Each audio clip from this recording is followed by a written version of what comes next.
And welcome back to Havana Media. My name is Boniface Awino, and as usual, I'm going to be your host for today. Now, once again, I've been visited by one of the leaders of the country, and he is also a doctor. His name is Dr. Joe Mugasha. But I just want to give him time to at least say hi, because we've been with him here. This is not the first time that I'm hosting him. I just want to give him time to at least reintroduce himself and tell us maybe one or two things before we jump into our discussion. Mr. Joe. Karibu. Hi. Hi too. Hi, Bonnie. Hi. Nice to see you again. Nice to see you too. Nice to be here in Havana at Havana studio again. How have you been, like, moving around here and there? I've been all right. We've been talking with people again. As you know, our business is to talk to people. And know what people are saying about their lives and the nation, and what they are doing. But you said I introduce myself. Yeah, you just tell us you're a doctor. Okay. Some people do not know you. Doctor of what? Thank you very much, Bonnie. I'm Dr. Joseph Mugasha, and politically people call me Joe. I'm a veterinary doctor by profession, but I'm also a leader in politics. I also do development work, and I also do business. And I'm a leader of the Concerned Citizens movement. That's a co-convener. We have Professor Ogola, Fred Ogola, who would have been here with me today, but because of other engagements, he was not able to be with me. But I will represent the Concerned Citizens movement in this discussion that we are going to have today. Yeah, so you are the Concerned Citizens movement representative for today. Yes, correct. I am. Okay, now, Mr. Joe, let us just jump directly to our topic, our discussion. I want us to cover this issue of the deputy president. There's this narrative. I've been trying to look at it. We've been, so far since independence, we've had 12 deputy presidents. Sure. Or rather, initially they were called the vice presidents. Now, after the new constitution, now they are called the vice presidents. No, the deputy presidents. Yeah, the deputy presidents. Sorry. So there is this narrative of the deputy presidents or anybody that is following the president is cast. I want us to now, before that, I wanted to tell us, before we discuss all these people, why do you think that, according to you, is it really true? Can we really say that this seat itself, not even the people, this seat of the second in command in the country is a caste seat? You are taking me back to 1952 before I was born. But at least you have the history. Yeah, you have the history. That's when the curses, that's when I understand there was a lot of people believing in curses, that was witchcraft and all that. But that's on a light note. If we come to the real issue here, there is a belief, and the media has been propagating that belief that this seat is cast. And I've seen it reported in the media, like a headline, the curse of the deputy president. The deputy presidents, yeah. Now, never mind whether you call him the deputy president or the vice president. The vice president was in the old constitution, and now we have the new constitution came up with the deputy president. If we go back to the English, it is the same thing. Makamu wa rais in Kiswahili, mdogo wa rais. Yote iko sawa? Yeah, yote iko sawa. So it is the same thing. The position is the same. For that reason, we'll go back to all of them, starting from soon after independence. Yeah, that is the Jaramogi. I will leave the counting for you. I will do the talking. I'll do the counting. Yeah. Yes. So way back from independence, after independence, once we got independence, the reason that people say that the seat of the deputy president is cast, in my view, is because almost all the deputy presidents who have been in office in this country have ended up acrimoniously with the principal who is the president, with the exception of two. That is Kalonzo Musyoka and Mudi Awori. Those are the only two that we didn't see acrimony, and they left office, and others came in. But for the others, including the gentleman Kibaki. Yeah. our best president so far was, the people are saying that he's the best president. Including Kibaki, he had his problems, a lot of them. I'm happy that that time I was able to look at politics and understand what was happening, though I was not involved in politics during the Kibaki's vice presidency, but I was able to see what was happening. I had that political cognitive ability. So even for him, who was a very quiet man and a gentleman, and a man who believed in leadership protocols, he still had his problems, and eventually he had to be fired by his principal. By the Moi. President Moi, yes. He was fired by Moi. So that is why people believe this is a caste position. But my observation, when I look at issues of leadership and management, my conclusion is that the problem with the seat of the deputy president in our republic is the character of the deputy president and the character of the president. And then we have the character of the politicians who support either. So when you bring these together and you bring self-interest, then the deputy president becomes a very vulnerable position. And when we look at that, by the time we finish this discussion, it will be clear that we need to redefine the supervision of the deputy president position. We must bring in the people to be part of the supervision of the deputy president. And you can't do that without bringing in the people to also supervise the president. That is why from CCM, we have said we need a constitutional amendment at Article 145 and make it possible for citizens to recall a president who is not delivering to the people. And one of the deliveries we expect from the president is a harmonious working relationship with the deputy. And that we expect of the deputy president, and we expect more from the president because the president is the boss. And he's the one who was given the power by the citizens to lead the country. So he should be able to work with his deputy. And furthermore, he's the one who appointed the deputy. And then we approved in the election. Though we did not vote. We did not vote for the deputy. But we actually approved. But because they were on the same ballot. Sure. And that is required by the constitution. So the seat is not as cast as people say. It's only the behavior of the president, the deputy president, and the people that now makes this seat to look like it's cast. It's like now, okay, the deputy president wants this, and then the president wants this. So what they want are two different things, and then the deputy president has got his supporters. The president also has got his people. So when these people come, they meet together, they collide. So one sees that this person is bad, the other person sees that this one is bad. So that is why now we can say that this seat is cast. Now, I look at Kenyans.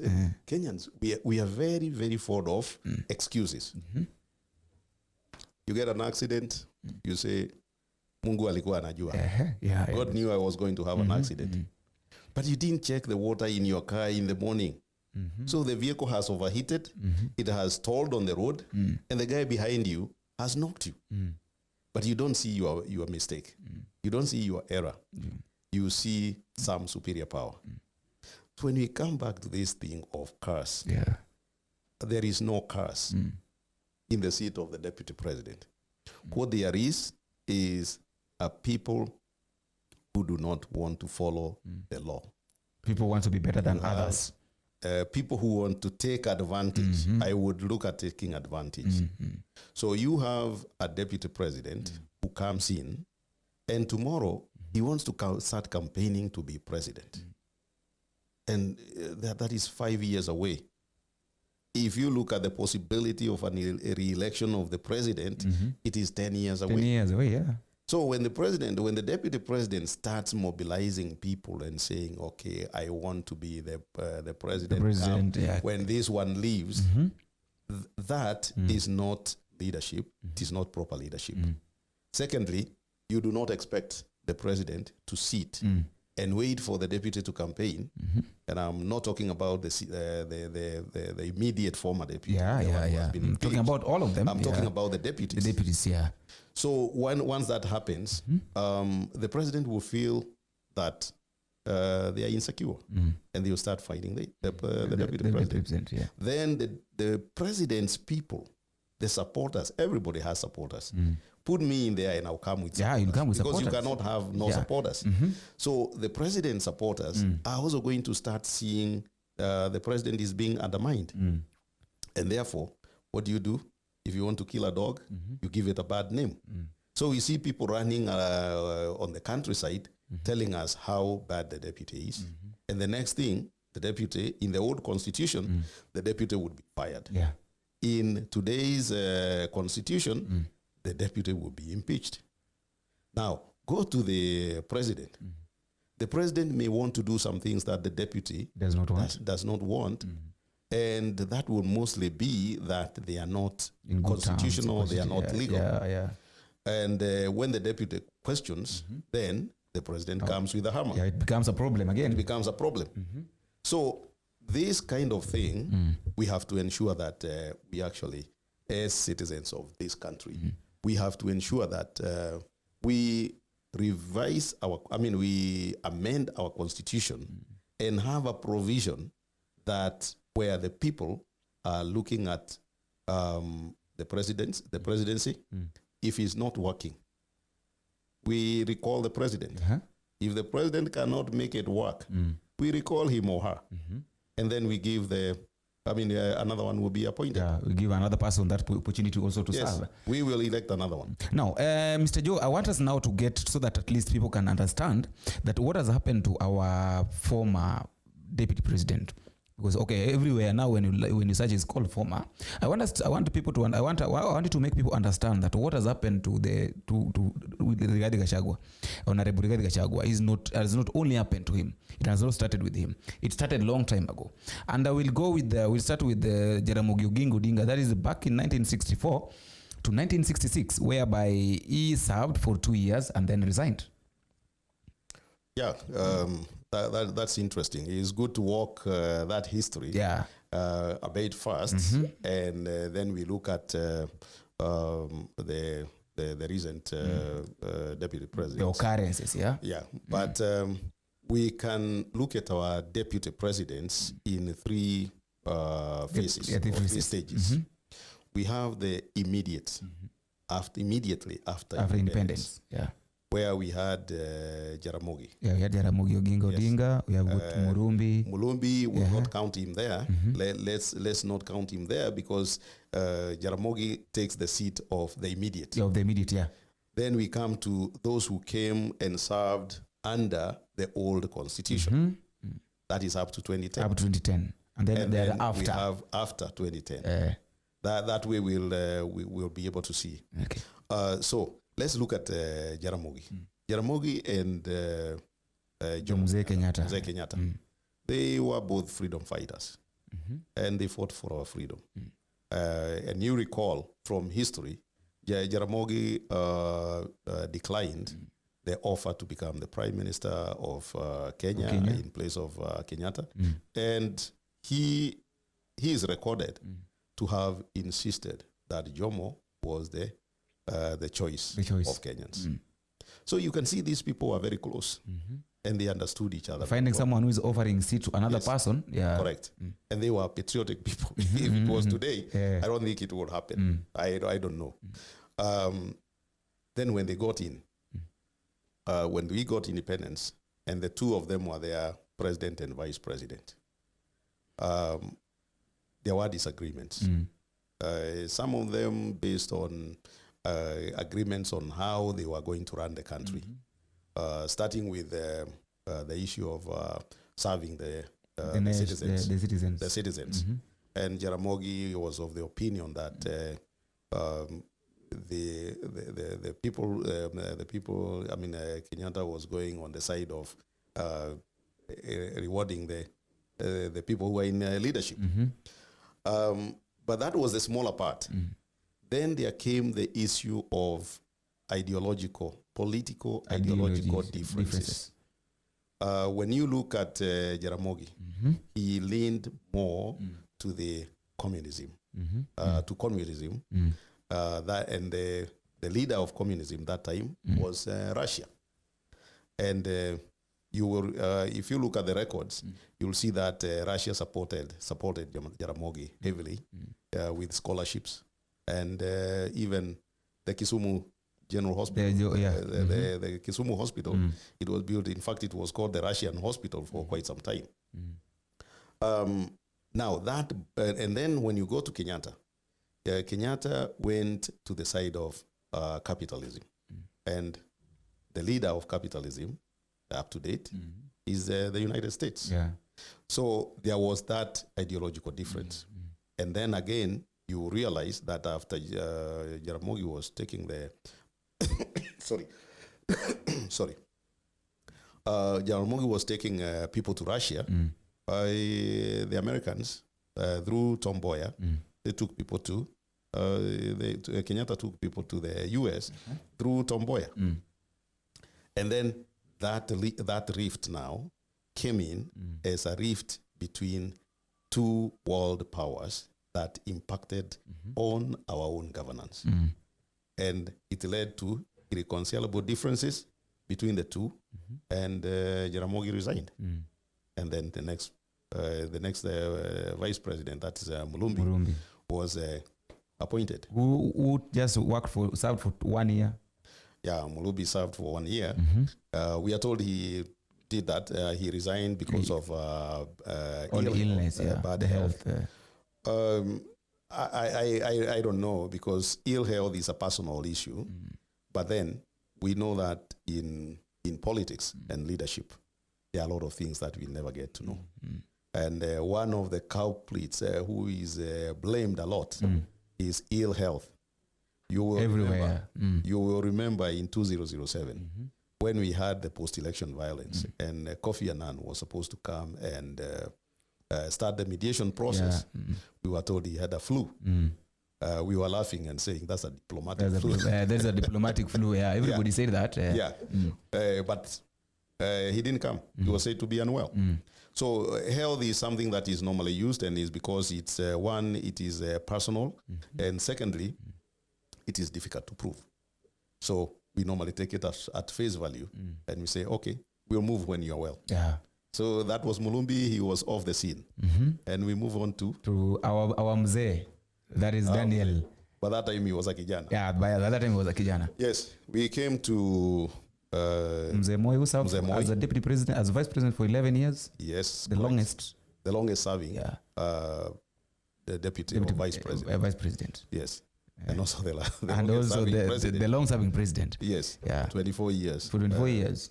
24 plus 11, that is 35. Yes. Yeah. And which we don't like remembering very much.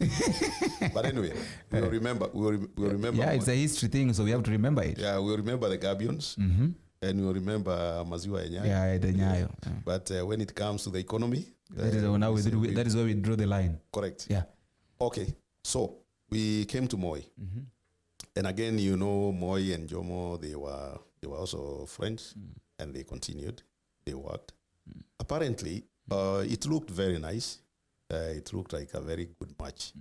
But behind the scenes, when we look at the records and when we get evidence of people who worked with them, we know that Moi had a very difficult time. Apparently, for him, it was not about Kenyatta, but it was about the supporters of Kenyatta. Yeah, the supporters. Yeah. If you're supporting Kenyatta. Yeah, and we are told at some point, he even got a slap from a senior police officer when he was the deputy president. So he didn't have a good relationship. Yeah. And he persevered until Kenyatta died, and he became president. So he became a president, and then so he got a slap during the serving. That's what we understand. those are some of the things you hear, but it's not documented. So it is what we hear. Yeah, what we hear. Yeah. So okay, so after Kibaki, we had got Joseph Karanja, who also served for 10 years as the vice president. Joseph Karanja. Now, Joseph Karanja, before Joseph Karanja, we had got Mwai Kibaki. Mwai Kibaki. Mwai Kibaki. Then we came to Joseph Karanja. Yeah, Mwai Kibaki served under Moi. Under Moi. Yeah. Yes. He served first under Moi. Yeah. Yeah, he served under Moi. He served Moi. Yeah, correct. Now, Mwai Kibaki and Moi. Again, on the side of Kibaki, apparently there was no problem. But on the side of the boss,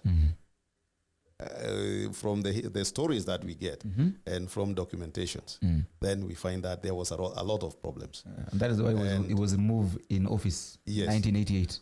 Because Kibaki, when he was Minister for Finance, he was about the economy, and we hear there's a time money was supposed to be printed, and he says, no, you can't print money. Money must be produced according to its leverage on the economy. And those brought quite a lot of differences. And he was taken to the Ministry of Health. No, he became he went to the Ministry of Health, and then after some time he resigned and now joined the opposition. And now let us talk about Karanja. Then we come to Karanja. Karanja, another gentleman, the academic. The academic, served only 1 year. Yes, he served only 1 year.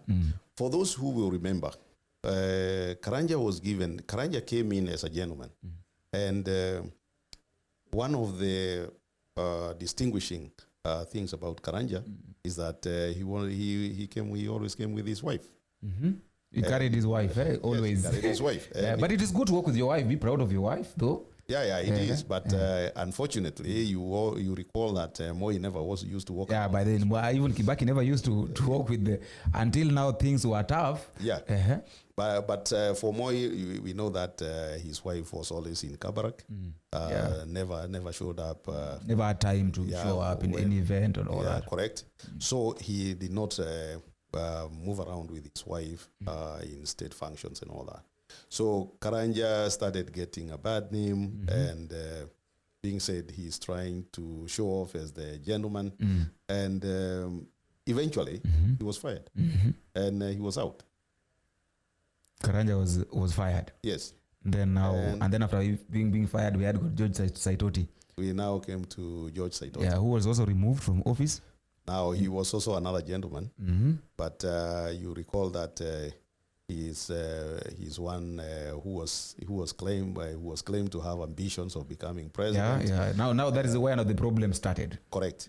And then from there, they started working on it, and he was also fired.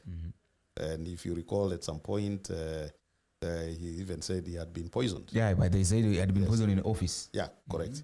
So that was another acrimonious parting. Yeah, existence and parting. Yeah.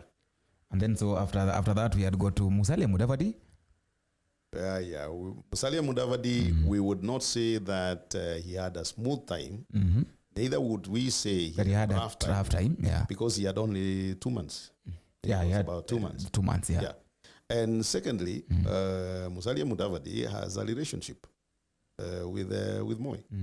Matrimonial. By the way, through the father. And so that was another. If it was today, it would be highly questioned.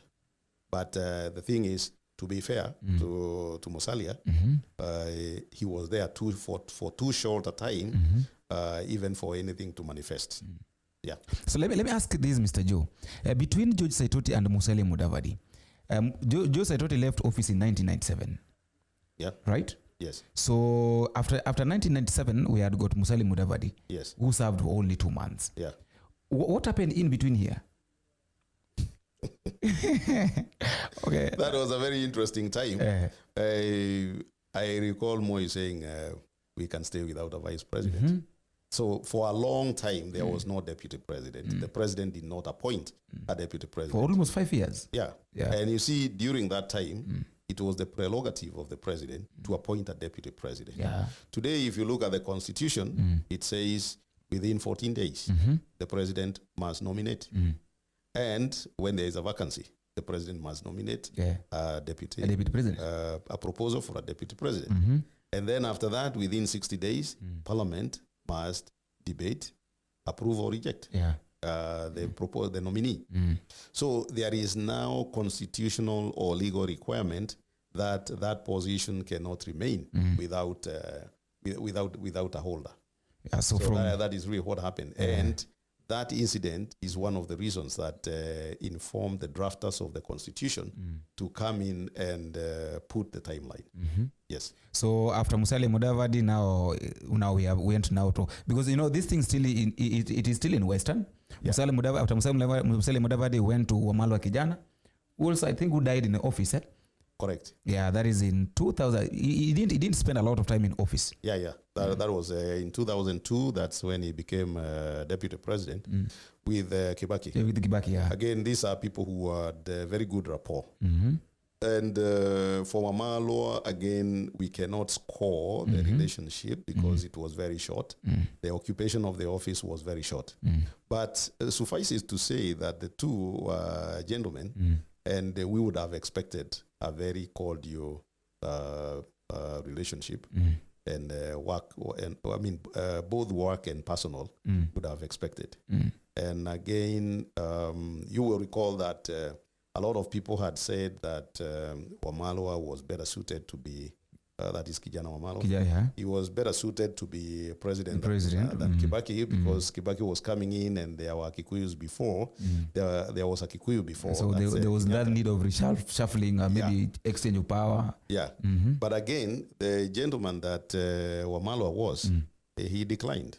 And he said he believed that Kibaki was the better one suited for presidency. He would do deputy president. So the problem, the mistake that Jaramogi Oginga did after the independence, when he said that Mzee Kenyatta was the best, is coming again to happen during the time of Wamalwa Kijana here, saying that let Kibaki serve. And I think the same thing happened with Raila Odinga also in 2002. Now, we'll come to that. Yeah. I would not call it a mistake. You see, as leaders, we are called to exercise or to demonstrate optimum or maximum consideration and understanding ourselves.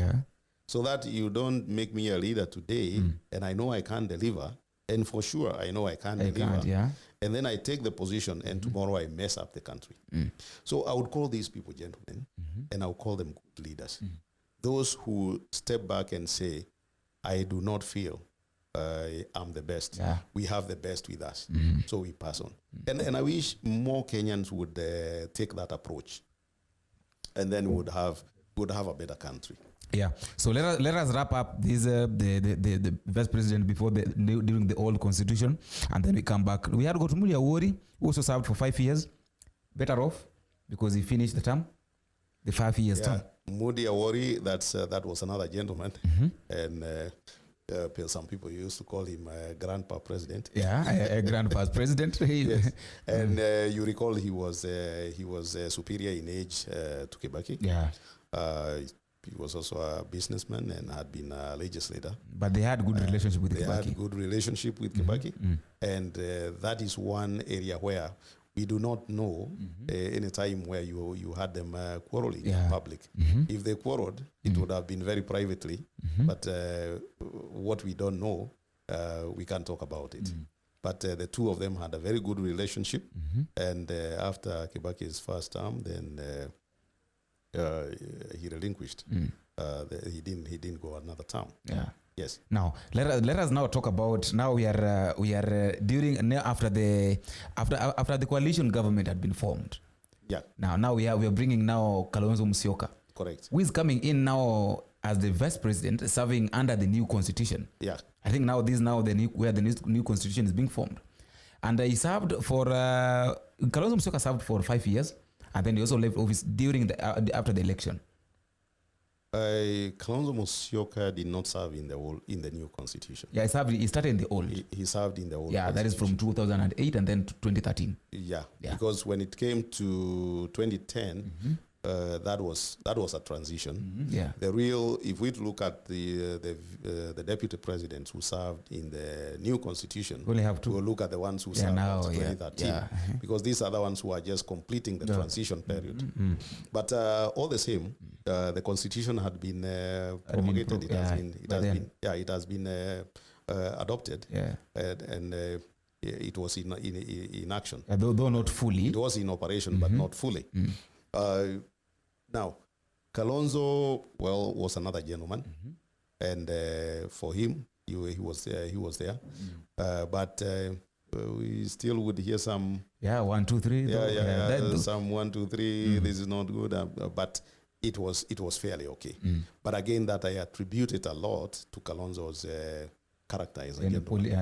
And politically too. And you recall that he was a foreign minister, and as foreign minister, he had the clout. So that would be that can be attributed to his character as a gentleman. And again, at the same time, put it also back to Kibaki's character as a gentleman. But most of the complaints will come from the supporters of the president. Yes.